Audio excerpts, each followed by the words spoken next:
Class 10 का पहला chapter का सेक्शन 3 में एक टॉपिक है 1814 द रिवॉल्यूशंस ऑफ लिबरल्स। यानी ये इस सेक्शन का नाम ही था the age of revolution 1830 to 1848। 1830 में और 1848 में ये 2 ईयर ऐसे थे यूरोप के हिस्ट्री में जिसमें बहुत सारे कंट्रीज में जो है सो रिवॉल्ट्स और रिवॉल्यूशंस हुए। इससे पहले 1830 के रिवॉल्यूशन के बारे में बताए थे कि किस तरह उस रिवॉल्यूशन के अंतर्गत फ्रांस में जो बोर्बोन डायनेस्टी को रेस्टोर किया गया था 1815 में द ट्रीटी ऑफ वियना के द्वारा, उसको जो है सो 1830 के रिवॉल्यूशन में उसको उखाड़ फेंका गया, ओवरथ्रो कर दिया गया और लुई फिलिप को जो है फ्रांस का कॉन्स्टिट्यूशनल मोनार्क बनाया गया। 1848 में लुई फिलिप के अगेंस्ट भी फ्रांस में जो है सो रिवोल्ट हुए और फिर उसके भी सत्ता को, उसके पावर को जो है सो खत्म कर दिया गया और फ्रांस को एक रिपब्लिक बनाया गया। उसी कॉन्टेक्स्ट में ये आज जानेंगे 1848 में दूसरे देशों में क्या सब हुए, कौन लोग इस रिवॉल्यूशन में जो है सो शामिल थे।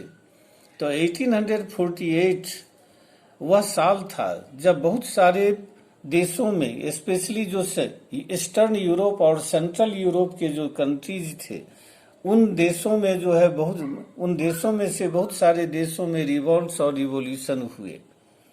और इस रिवॉल्यूशन में ये सारे एक तरफ जहां पीजेंट्स और वर्कर्स जो अनएम्प्लॉयमेंट के कारण, पॉवर्टी के कारण, इस सब के कारण परेशान होकर के रिवॉल्ट कर रहे थे, तो दूसरी तरफ जो एजुकेटेड मिडिल क्लास के लोग थे वे सब भी जो है सो रिवॉल्यूशन करने के बारे में प्लान कर रहे थे। वे सब भी जो है सो बहुत सारे देशों में रिवॉल्यूशन किए।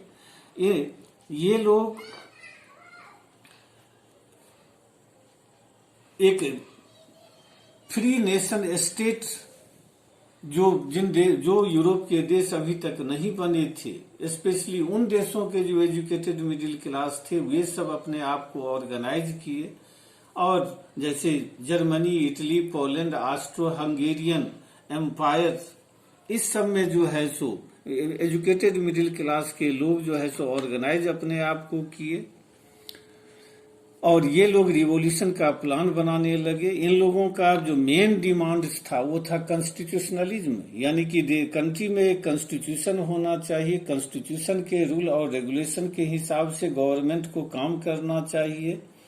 ये लोग दूसरी इनकी जो मांग थी ये कि नेशनल यूनिफिकेशन की ये बात करते थे। उस समय बहुत सारे यूरोप के देश थे जो डिवाइडेड थे, जैसे जर्मनी, इटली। तो इन देशों के जो रिवोल्यूशनरी थे, जिसमें रिवोल्यूशनरी का मतलब एजुकेटेड मिडिल क्लास के लोग जो रिवोल्यूशन के थ्रू नेशन स्टेट बनाना चाहते थे, रिपब्लिक बनाना चाहते थे अपने अपने कंट्री को, तो ये सब दूसरा कॉन्स्टिट्यूशनलिज्म के अलावा दूसरा डिमांड इनका था नेशनल यूनिफिकेशन, यानी कि एक यूनिफाइड कंट्री बना करके उसको एक nation state banana. Freedom of press की बात ये करते थे, फ्रीडम ऑफ स्पीच की बात करते थे, government by consent on parliamentary principles, यानी कि संसदीय सिद्धांतों के आधार पर इलेक्टेड गवर्नमेंट की बात करते थे ये लोग। तो इस तरह ये सब इन मिडिल क्लास की मांग थी और इन्हीं डिमांड्स को पूरा करने के लिए वो रिवॉल्यूशन ऑर्गेनाइज करना चाहते थे। ऐसे ही मिडिल क्लास के लोगों ने जर्मनी को एक नेशन स्टेट बनाने के लिए जो है सो कोशिश की। उनकी भी कोशिश एक रिवॉल्यूशन की तरह थी, यद्यपि उसमें वे सक्सेसफुल नहीं हुए। ये एक उस समय जर्मनी 39 स्टेट्स में डिवाइडेड था और 39 स्टेट्स में मिडिल क्लास के लोगों ने बहुत सारे पॉलिटिकल एसोसिएशंस या ऑर्गेनाइजेशंस बनाए हुए थे। ये सारे ऑर्गेनाइजेशंस के जो मेंबर लोग थे वो फ्रैंकफर्ट नाम के शहर में जो है सो जमा हुए। और ये लोग, इन्हीं लोगों में से कुछ लोग इलेक्शन में कैंडिडेट के रूप में खड़े हुए, कंटेस्ट किए इलेक्शन, और बाकी लोग जो है सो वोटिंग किए। और इस वोटिंग के क्रम में इन लोगों का उद्देश्य था कि 831 मेंबर्स को इलेक्ट करना, जो ऑल जर्मन नेशनल असेंबली के मेंबर होते। ये लोग जो है सो अपने तरफ से एक ऑल जर्मन नेशनल असेंबली, यानी जर्मनी यूनाइटेड होता तो उसका एक पार्लियामेंट होता, उस पार्लियामेंट का नाम ऑल जर्मन नेशनल असेंबली होता, जिसके 831 मेंबर्स होते। उनका जो है सो इलेक्शन, उनको ये लोग इलेक्ट किए। इलेक्शन के बाद इन लोगों ने जर्मनी के लिए एक कॉन्स्टिट्यूशन बनाने का काम शुरू किया।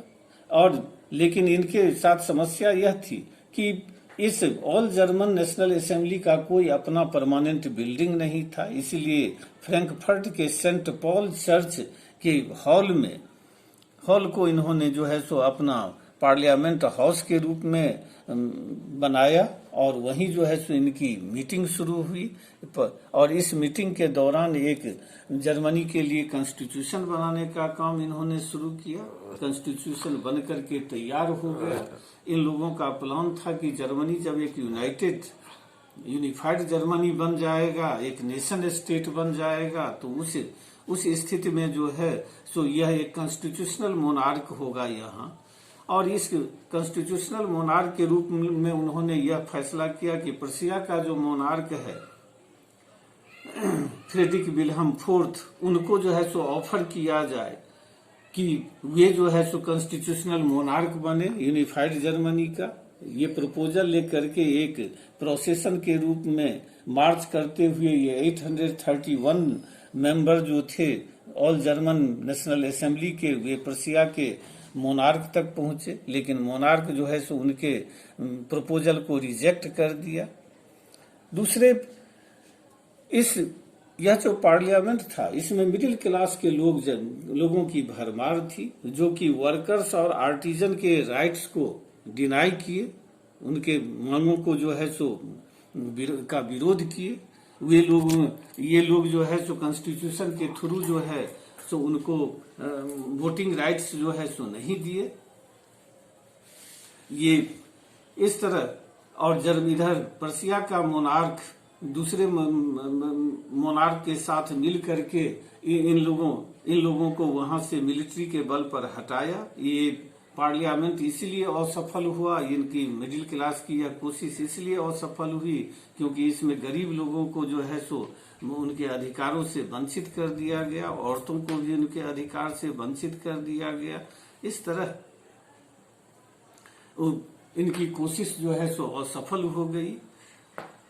लेकिन कंजर्वेटिव जो रूलर्स थे, वे लोग अब ये समझ गए कि बार बार के ये रिप्रेशन और सप्रेशन का जो ये साइकिल चल रहा है, जब तक कि ये मिडिल क्लास के लोगों को और गरीब लोगों को जब तक कुछ राइट्स नहीं दिए जाए, जब तक कुछ कॉन्सेशन उनको नहीं दिया जाए, तब तक ये चलता रहेगा। इसीलिए वे